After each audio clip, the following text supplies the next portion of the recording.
एक सुनहरे भारत की ये छोटी सी झांकी है। अभी जमीन में नींव भरी है, महल बनना बाकी है। एक सुनहरे भारत की ये छोटी सी झांकी है। अभी जमीन में नींव भरी है, महल बनना बाकी है।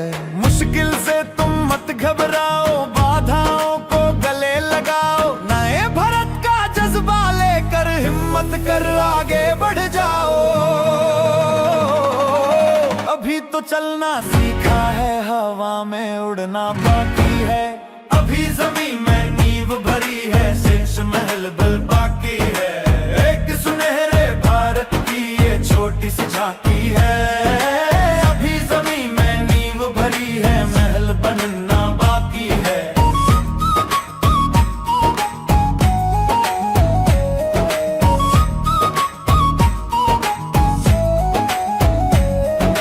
आरसीएम में शक्ति इतनी, पर्वत की ऊंचाई जितनी। आरसीएम की गहराई, सागर की गहराई जितनी। अभी तो नदियां पार करी है, सागर करना बाकी है।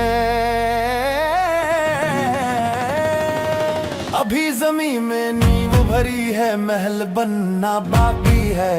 एक सुनहरे भारत की ये छोटी सी झांकी है। अभी जमीन में नींव भरी है, महल बनना बाकी है।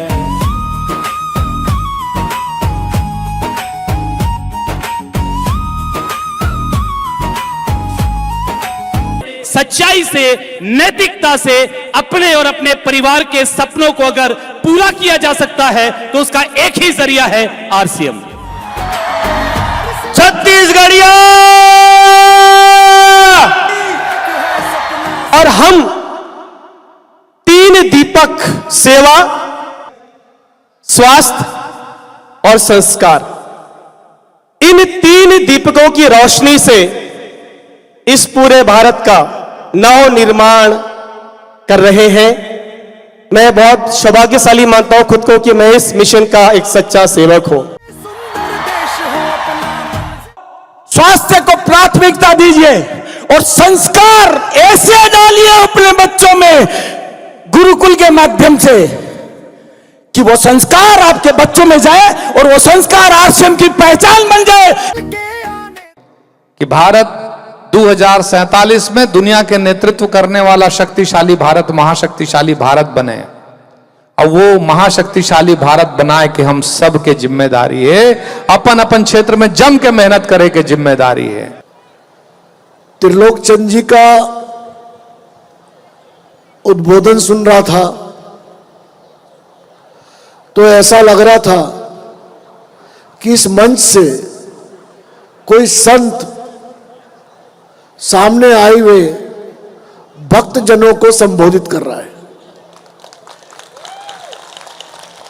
कि इतने लोगों को एकत्र करने के लिए अगर ये कोई राजनीतिक कार्यक्रम होता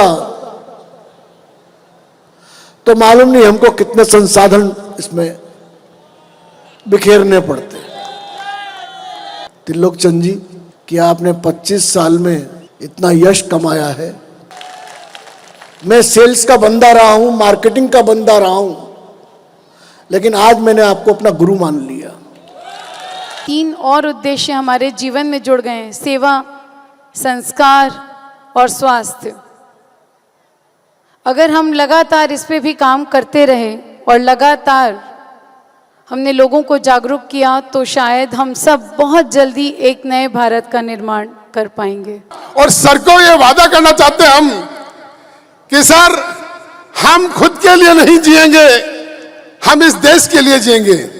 सेवा, स्वास्थ्य और संस्कार, ये इसको हम सब मिलकर के आगे बढ़ाएंगे और एक दिन मिसाल कायम करेंगे। तक हमको यूं ही आगे बढ़ते रहना, अब तक तो अभ्यास हुआ है, असली जीत बाकी है। छत्तीसगढ़ में जो नजारा है, ये नए भारत के निर्माण की एक अब तक की सबसे बड़ी गूंज यहां से गूंजती हुई मुझे दिखाई दे रही है। यदि स्वास्थ्य की बात हो, यदि हमारे परिवार में संस्कारों की बात हो और यदि देश को सशक्त बनाने की बात हो तो हम सब अच्छी तरह से जानते हैं कि यदि कोई संस्था आज की तारीख में उसमें सबसे ज्यादा मजबूत है तो वो आरसीएम व्यवस्था है। आदरणीय टीसी छाबड़ा साहब जोरदार तालियों के साथ स्वागत करें। पक्का हो तो रास्ते बन जाते हैं, जब इरादा पक्का हो तो। ये 25 वर्ष का मामूली उत्सव नहीं है, ये कोई सामान्य प्रोग्राम नहीं है, सामान्य आयोजन नहीं है। ये ऊपर वाले की एक बहुत बुलंद आवाज है कि मेरे प्यारे इंसानों, इस धरती पर आपके पास क्या क्या मौजूद है, अस्तित्व ने आपको क्या क्या दिया है, जरा उसको समझिए, जरा उसको जानिए। आप लोग जैसे जी रहे हो वो आपका रास्ता नहीं है। आपको मैंने इंसान बनाकर इस धरती पर भेजा है और ये रूपांतरण यात्रा हमारे उस इंसान को याद करने की यात्रा है कि समाज में एक बहुत बड़े बदलाव की जरूरत है, एक क्रांति की जरूरत है, इंसानियत को इस धरती पर लाने की जरूरत है। और ये आरसीएम का जन्म हुआ है वो सिर्फ इसीलिए हुआ है कि ये पूरा देश एक बन जाना चाहिए ना, ये प्रेम से जुड़ जाना चाहिए ना। हमारे जीवन में प्राथमिकता पैसा नहीं होना चाहिए, हमारे जीवन में प्राथमिकता प्रेम होना चाहिए। हम कृष्ण ने गीता में कहा था कि अगर आपको जो चाहिए वो प्राप्त करना है तो आप करो वह जो मैं कहता हूं। आरसीएम भी यही कहता है, आप सिर्फ प्रेम करो